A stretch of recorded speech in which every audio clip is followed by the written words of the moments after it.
거의 매일 새로운 발견들이 나와요. 기술 발전에 의해 이루어지는 발견들이 있고 수세기 동안 묻혀있다가 발견되는 설명하기 힘든 일도 있죠.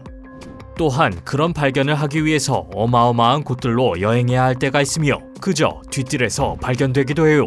이제 놀라운 것들을 발견하고 놀라운 곳들로 여행을 할 테니 모험을 떠날 준비를 하세요. 와디 알 히탄. 매년 겨우 몇 센티미터의 비만 내리는 세계에서 가장 건조한 지역 중 하나인 이집트 사하라 사막의 움직이는 모래에서 이상한 일이 나타나기 시작했어요. 고래 화석이 발견될 수 있는 장소처럼 보이지 않겠지만 모래 속에서 그 화석이 튀어나왔고 얼마나 오래되었는지는 믿기 힘들 정도예요. 이 사막의 신비로운 부분은 5천만 년 전에 테티스 해였어요. 와디 알 히탄 또는 고래 계곡이라 불리는 장소에는 현대 고래들의 조상의 뼈가 화석으로 남아있죠. 고대 고래를 의미하는 고대 고래 암흑은 여기에서 발견되었고 가장 초기의 고래 형태의 일부예요. 고래, 돌고래, 안락돌고래를 포함한 고래류는 다리가 있는 육상 생물로부터 진화했어요. 여러분은 아마 모르셨겠지만 일부 고래와 돌고래 종들은 다리가 붙어 있었던 흔적인 유령 고관절을 갖고 있어요. 놀라운 일은 와디 알 히탄에서 발견된 고래 고대 암흑 유골들에는 다리가 있었고 발가락도 온전히 달려 있었다는 거예요. 이것은 고래 다리가 불필요해지고 고래가 대양 환경에 여전히 적응하고 있을 때의 진화적 역사를 보여주는 거예요. 화석이 1902년에 처음 발견된 이래로 이 장소에는 관광객들과 고생물학자들이 방문했어요. 사막의 모래를 따라 걸으며 고래 화석을 보고 이곳이 수백만 년 전에는 물로 뒤덮여 있었다는 것을 깨닫는 일은 분명 아주 흥미롭고 초현실적인 경험일 거예요. 와우 안 나무스. 이곳은 아마 뛰어난 안내인 없이는 절대로 찾을 수 없는 가장 외딴 장소들 중 하나일 거예요. 이곳은 리비아의 사하라 사막 깊숙이 지리적 중심에 위치한 신비로운 장소예요. 이곳의 이름은 와우안 나무스이며 사화산 분화구의 위험하고 금지된 장소이죠.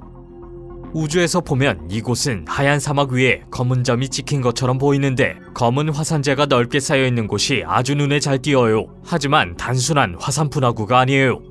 와우안 나무스는 검은 화산재가 있는 120m 높이의 제 기둥 옆에 있는 칼데라 바닥에 3개의 작고 색깔 있는 호수들을 숨기고 있어요. 와우안 나무스라는 이름의 뜻은 모기의 오아시스 혹은 모기의 분화구인데 거기에는 이유가 있죠. 그 호수들에는 모기가 득실거려서 캠핑을 하고 싶으시다면 모기장이나 성능 좋은 방충제를 갖고 가셔야 해요. 사하라에서의 이상하지만 흔한 현상은 소금 호수와 같은 고도에서 식수가 발견되는 거예요. 사하라 사막의 한가운데에는 말 그대로 담수 오아시스가 있어요. 오래전 이 장소는 상인들이 사막을 여행하는 동안 신선한 물을 공급하는 곳으로 사용되었죠. 이곳은 분명히 흥미로운 휴가지가 될 거예요. 모기만 조심한다면요. 아타카마 조각. 자연적이거나 고대의 것만 주의를 끄는 것은 아니에요. 아타카마의 황량한 풍경, 그것은 팬 아메리칸 하이웨이 양쪽으로 수백 킬로미터에 걸쳐 뻗어있고 인간이 전혀 건드리지 않은 것처럼 보이죠. 남동쪽으로 75km 정도 떨어진 안토파가스타라는 마을에 이르기까지는 그래요. 거기에서 땅에서 튀어나와 사막의 모든 단조로움을 깨버리는 존재는 모래 위에서 솟아올라와 있는 11m 높이의 거대한 손 모양 조각이에요. 이것은 마리오 이라라 자발이라는 칠레 조각가의 작품이며 1980년대에 제작되었어요. 그는 땅에서 솟아오르는 손의 움직임에 대해 집착했고 그는 같은 작품을 여러 개 만들었죠. 하지만 사막을 따라 이 동네 쪽으로 운전하다가 갑자기 땅에서 손이 솟아오르는 것을 보는 건 아주 이상한 경험일 거예요. 남극 분화의 수수께끼. 남극 대륙의 남셰틀랜드 군도에는 딥세션 아일랜드라고 불리는 장소가 있는데 이곳은 나다니엘 팔머라는 미국인 선원에 의해 이름이 붙여졌어요. 그는 겉으로 보기에 정상적으로 보이는 이 섬이 사실은 침수된 분지를 둘러싸고 있는 맑은 모양의 바위골이라는 사실에 깜짝 놀라 그런 이름을 붙였죠. 하지만 당시에는 이 섬이 3980년 전에 일어난 폭발적인 화산 분출의 잔해라는 것이 잘 알려져 있지 않았어요. 이런 섬들은 엄청난 양의 마그마나 깊은 풀 속에서 솟아나와서 만들어지는데 부유하는 마그마가 더 이상 받쳐주지 못하는 섬의 바위 지붕들이 조각조각 부서지고 무너져서 칼데라라고 불리는 가마솥 모양이 만들어진 거예요. 화산 학자들은 이 디셉션 아일랜드가 한때 격변하는 분출 지역이었고 섬 한가운데에 7km 너비의 구멍을 남겼다는 것을 알고 있어요. 거기에는 엄청난 에너지가 필요하죠. 그것은 지난 12,000년 동안 남극에서 일어난 가장 거대한 분출이었다고 해요. 이 화산은 여전히 활동 중이며 19세기 이래 20회 정도 약하게 분화했어요. 일부 학자들은 1970년 이래로 이곳이 잠잠해졌다고 해서 사화산이 된 것은 아니라고 경고해요. 깊은 남극. 만약 여러분이 문명에서 수천 킬로미터 떨어진 곳에 숨겨져 있는 장소를 찾고 있다면 바로 남극이 정답이에요. 구글 지도를 사용하면 얼음 속에 작은 구멍 같은 것들을 먼저 발견하게 될 건데요. 우리가 아는 한 외계인이 착륙한 적은 없지만 사실 남극 한가운데에는 코넨 기지라고 불리는 독일의 여름 전용 극지 연구소가 있고 20명까지 수용 가능해요. 이 기지는 2001년 1월 11일에 열렸고 노이마이어 기지 3호라고 불리는 독일의 남극 연구소로부터 756km 떨어져 있는 곳에 있어요. 이 기지는 독특하게 강철 다리 위에 건설되어 있어서 눈의 높이에 따라 위아래로 올렸다 내렸다 할 수 있다네요. 이 장소의 목적이 궁금하신가요? 이곳은 에피카라고 불리는 빙하 시추 프로젝트를 위한 물류 기지라고 합니다. 잃어버린 문명의 유물. 이유가 알려지지 않은 채 흔적도 없이 사라져버린 문명들이 많이 있어요. 때로 이렇게 잃어버린 문명들은 존재의 흔적을 남기며 세상에 나타날 때까지 수세기 동안 묻혀있게 되죠. 표면 위로 나타날 때까지요. 이런 고대 유물들 중 하나로 보스티아의 비소코 계곡에서 거대한 돌구가 발견되었어요. 보스니아의 인디아나 존스로도 알려진 세미르 오스마나 기치라는 고고학자의 말로는 이 폭 3m의 돌구는 1000년 전에 이 지역에서 알려지지 않은 문명이 만든 것이라고 해요.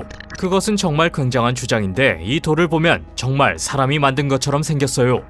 이런 종류의 사진들을 보면 데스스타가 떠오르죠. 하지만 그 반대라는 사실이 정말 흥미로워요. 이 거대한 돌구는 짙은 빨간색과 갈색이며 철 함량이 아주 높죠.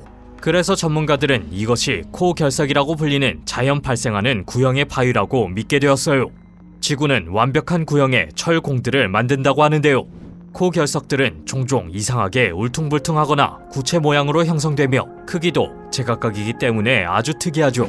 그것들은 아주 작은 미네랄 입자들이 서로 붙어서 큰 모래나 흙 사이에 일종의 시멘트를 형성할 때 만들어져요.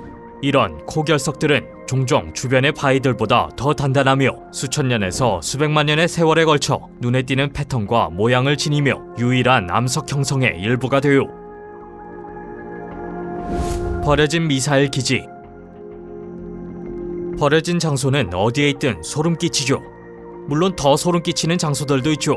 에스토이나의 튀리살루는 냉전의 유물이며 시간이 지나면서 잊혀졌던 곳이에요. 이곳은 소련이 만든 핵미사일 경납고이며 서유럽을 겨냥한 핵탄두를 가진 단거리 및 중거리 미사일 기지예요.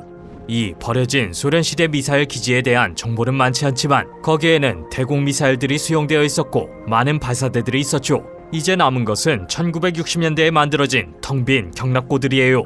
그 전체는 27년 넘게 버려져 있었고 이제는 별로 볼 게 없어요. 멋진 유적도 낭만적인 전쟁의 유물도 없죠. 경납고를 제외하면 낡은 헛간들과 창고들만 남아있어요. 이제 아무도 살지 않아요. 오직 황무지와 현대적인 폐허의 아름다움만 남았을 뿐이에요. 낙진 대피소.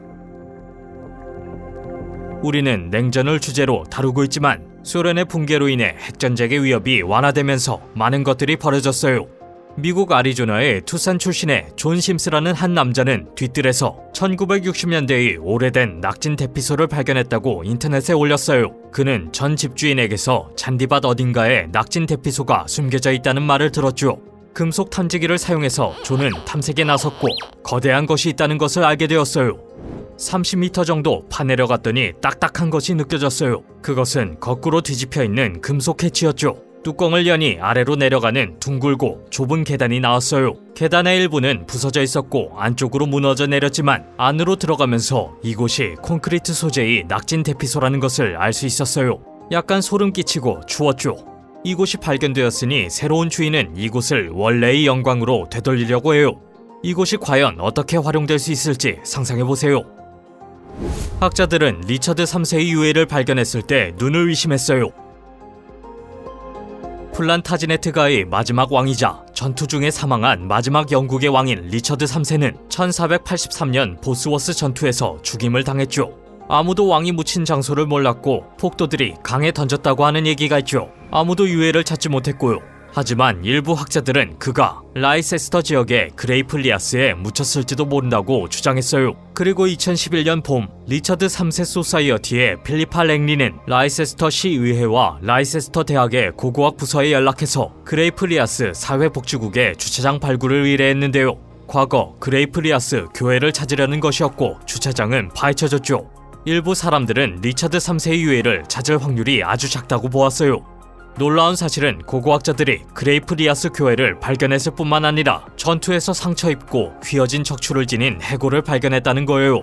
뼈들은 시기가 밝혀졌고 잘 연구되었어요. 리처드는 휘어진 척추를 설명해주는 척추 측만증을 갖고 있었고 해골에는 큰 부상이 10개 있어 리처드의 이른 죽음을 잘 설명해주죠.